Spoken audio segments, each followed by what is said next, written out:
ದಕ್ಷಿಣ ಕನ್ನಡ ಜಿಲ್ಲೆಯ ಪುತ್ತೂರು ಕಾಂಗ್ರೆಸ್ ಶಾಸಕ ಅಶೋಕ್ ರೈ ವಿರುದ್ಧ ಖಾಸಗಿ ಕಟ್ಟಡಗಳನ್ನು ಅನಧಿಕೃತವಾಗಿ ನೆಲಸಮಗೊಳಿಸಿದ್ದಕ್ಕೆ ಪುತ್ತೂರು ಪೊಲೀಸ್ ಠಾಣೆಯಲ್ಲಿ ದೂರು ದಾಖಲಾಗಿದೆ. ಮಹಾಲಿಂಗೇಶ್ವರ ಜಾತ್ರೆಗೆ ಜಾಗ ಬೇಕೆಂಬ ನೆಪದಲ್ಲಿ ಶಾಸಕರೇ ಜೆಸಿಬಿ ಬಳಸಿ ಕಟ್ಟಡಗಳನ್ನು ನೆಲಸಮಗೊಳಿಸಿದ್ದಾರೆ. ಸದ್ಯ ಶಾಸಕರ ನಡೆ ಚರ್ಚೆಗೆ ಕಾರಣವಾಗಿದೆ.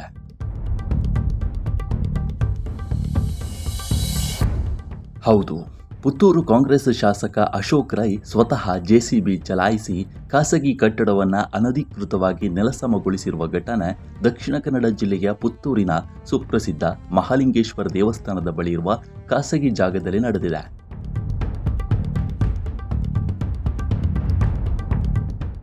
ಸದ್ಯ ಶಾಸಕರ ಈ ನಡೆ ಕಾನೂನು ಸಂಘರ್ಷಕ್ಕೆ ನಾಂದಿ ಹಾಡಿದೆ. ಪುತ್ತೂರು ಠಾಣೆಗೆ ದೇಗುಲ ಆಡಳಿತ ಮಂಡಳಿ ಹಾಗೂ ಶಾಸಕರ ವಿರುದ್ಧ ಕೋರ್ಟ್ ರಿಸೀವರ್ ದೂರು ನೀಡಿದ್ದಾರೆ.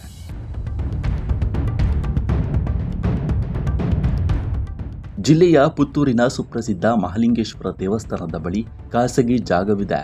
ವಾರ್ಷಿಕ ಜಾತ್ರೆಯ ಸಂದರ್ಭದಲ್ಲಿ ದೈವ ದೇವರ ಸಮಾಗಮನದ ಆಚರಣೆಗೆ ಸುಮಾರು 30,000ಕ್ಕೂ ಹೆಚ್ಚು ಭಕ್ತರು ಸೇರುತ್ತಾರೆ.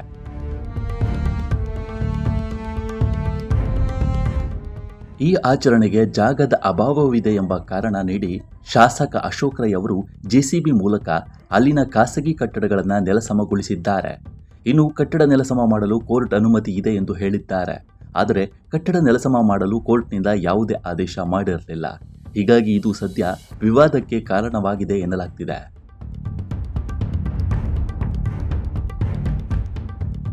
ಖಾಸಗಿ ಜಾಗದ ಮಾಲೀಕರ ನಡುವೆ ಆಸ್ತಿಯ ವಿಭಜನೆಗೆ ಸಂಬಂಧಿಸಿದಂತೆ ಕೋರ್ಟ್ನಲ್ಲಿ ವ್ಯಾಜ್ಯ ನಡೆಯುತ್ತಿದೆ. ಈ ಕಾರಣದಿಂದ ನ್ಯಾಯಾಲಯ ಡಾಕ್ಟರ್ ಕೇದಿಗೆ ಅರವಿಂದ್ ರಾವ್ ಅವರನ್ನ ಕೋರ್ಟ್ ರಿಸೀವರ್ ಆಗಿ ನೇಮಿಸಿ ಜಾಗವನ್ನು ಅವರ ಸುಪರ್ದಿಗೆ ನೀಡಿತ್ತು.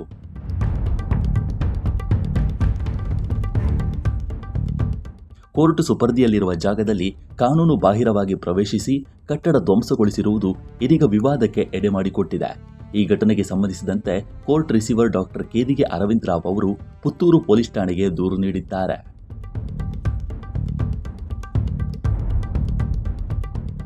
ದೇವಸ್ಥಾನದ ಆಡಳಿತ ಮಂಡಳಿಯ ಮುಖ್ಯಸ್ಥರಾದ ಈಶ್ವರ್ ಭಟ್ ವಿರುದ್ಧ ಎಫ್ಐಆರ್ ದಾಖಲಾಗಿದೆ. ಇನ್ನು ಘಟನಾ ಸ್ಥಳದಲ್ಲಿ ಸ್ವತಃ ಶಾಸಕರೇ ಭಾಗಿಯಾಗಿರುವುದರಿಂದ ಎಫ್ಐಆರ್ನಲ್ಲಿ ಶಾಸಕ ಅಶೋಕ್ ರೈ ಅವರ ಹೆಸರನ್ನ ಸೇರಿಸಿಕೊಳ್ಳಲು ಪೊಲೀಸ್ ಇಲಾಖೆ ನ್ಯಾಯಾಲಯಕ್ಕೆ ಮನವಿ ಮಾಡಿದೆ.